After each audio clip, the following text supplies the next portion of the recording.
What ruins a movie instantly? Background actors in fight war scenes waiting for their turn to attack the main character. JCVD did a pilot for an Amazon original show that talked about this. He's playing a version of himself in it, but he is also a super spy that uses his acting gig as a reason to be in the places he needs to do spy stuff and weak. I know, but read on. He arrives on a movie set where the director tells him this movie isn't going to be like the old school ones he is used to where all the bad guys wait their turn to get beat up by him. Later on, when he's doing spy stuff, a bunch of real guards catch him and they are rushing. Wait.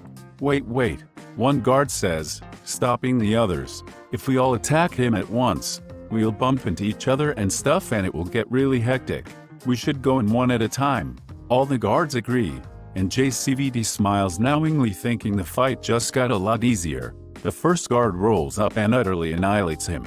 Just full-on beats his ass. It was hilarious.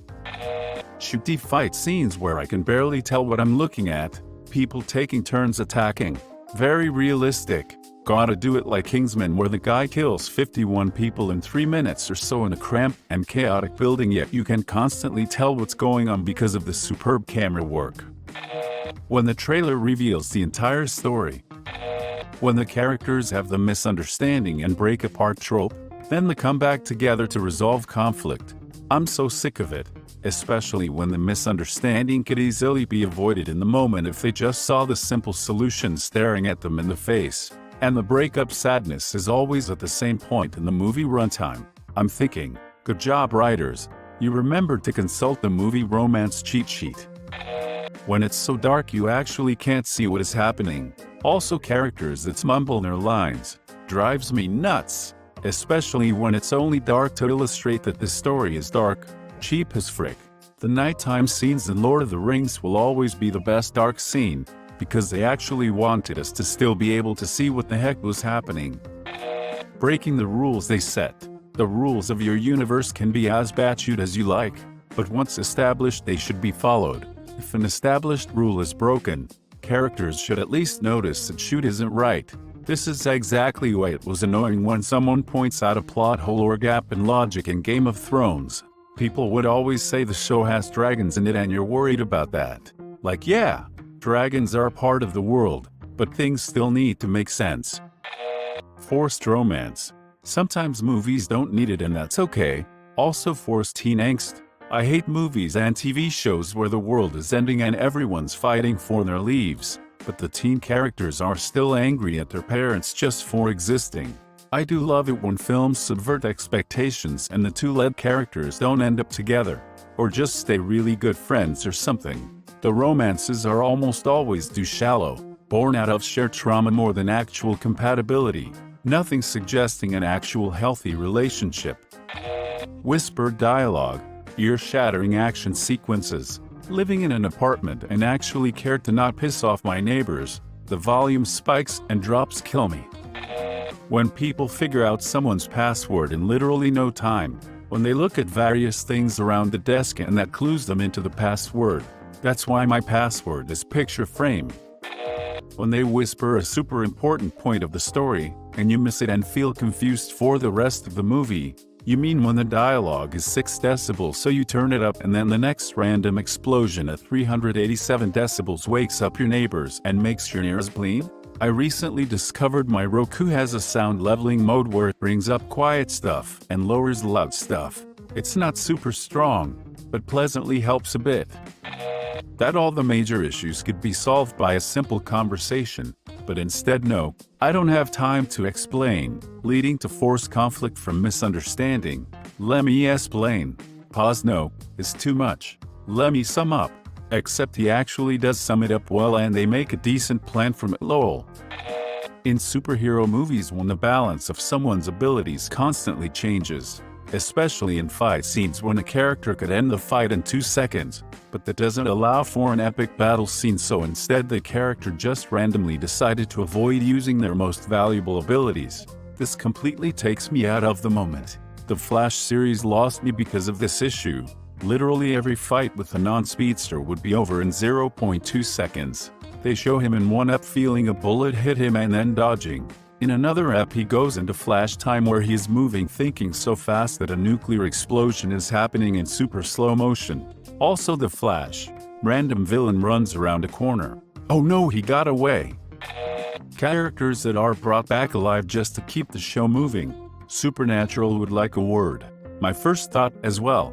Somehow it took me until their mom was revived for me to notice. Showing and then telling anyway, treating the audience like idiots. Or when the big reveal happens, and then they have to give you flashbacks to the other moments in this short movie that foreshadowed the reveal.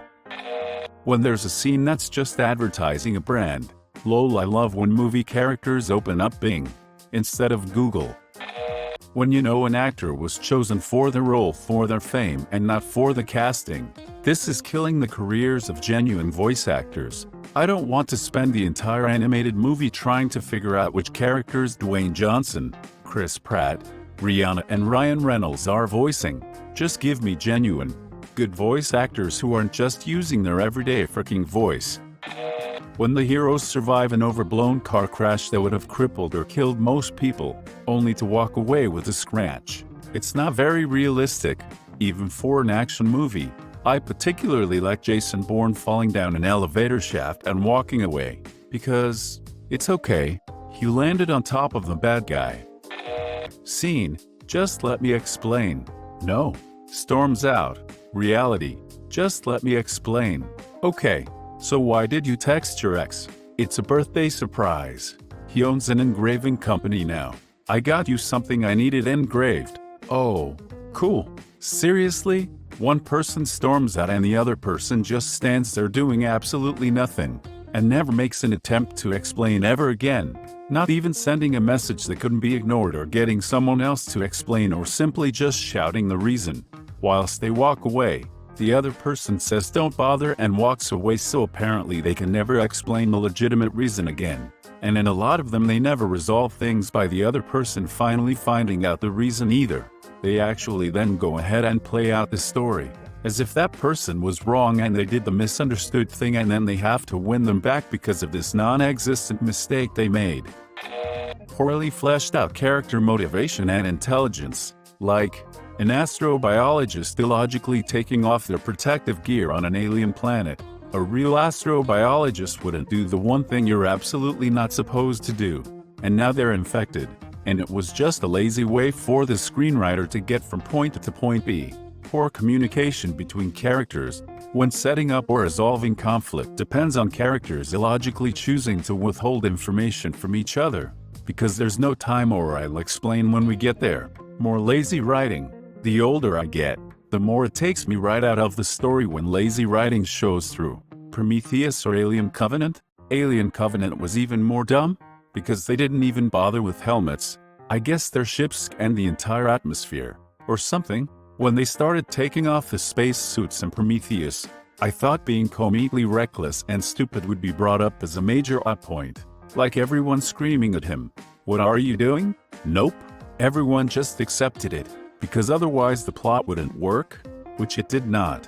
Anyway, characters acting out of character / being morons just to make the plot work immediately makes me see them as puppets for storytelling rather than people, and I stop caring about them. Whenever I say, why would they do that? At a movie, my husband says, because it's in the script, and it brings me back down low. This includes the wait I can explain without actually explaining plot device, which I can't stand. A forced romance between two characters which doesn't add anything to the overall plot. Annoying as shoot. How did they fall in love? By being the male and female protagonists. Being an attractive male and female is tight.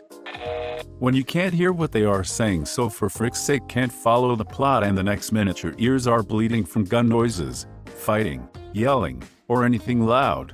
What the frick do they do that for? I'm marathoning The Matrix right now.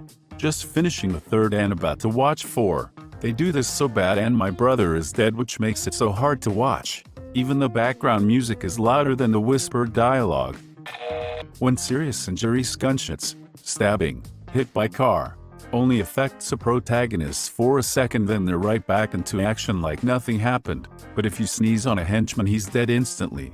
For real. Good guy takes 2 rounds to the torso and 1 to the liver. and still defeats bad guy in a 10-minute hand-to-hand battle. Minor henchman gets kicked in the chest and he's out for the duration. I loved Austin Powers for this reason. It made fun of many silly concepts, like henchmen pretending to be doing something during a fight with the hero. Heavy makeup and perfect hair. How am I supposed to enjoy a post-apocalyptic movie when the lead actress looks like a beauty pageant contestant? Drives me insane. Especially the one sick in a hospital bed, dying with heavy makeup. Unless she's a scientist, then you get a beauty pageant winner in glasses. Can't say much for other people, but shaky cam. The later Jason Bourne movies for me were completely unwatchable, because I couldn't tell what the frick was happening. Another personal thing that takes the wind out of some movies for me is when they crowbar in the title of the movie towards the end. And when they have about 10 shaky cams they flick between every half a second so you only see flashes of the fight.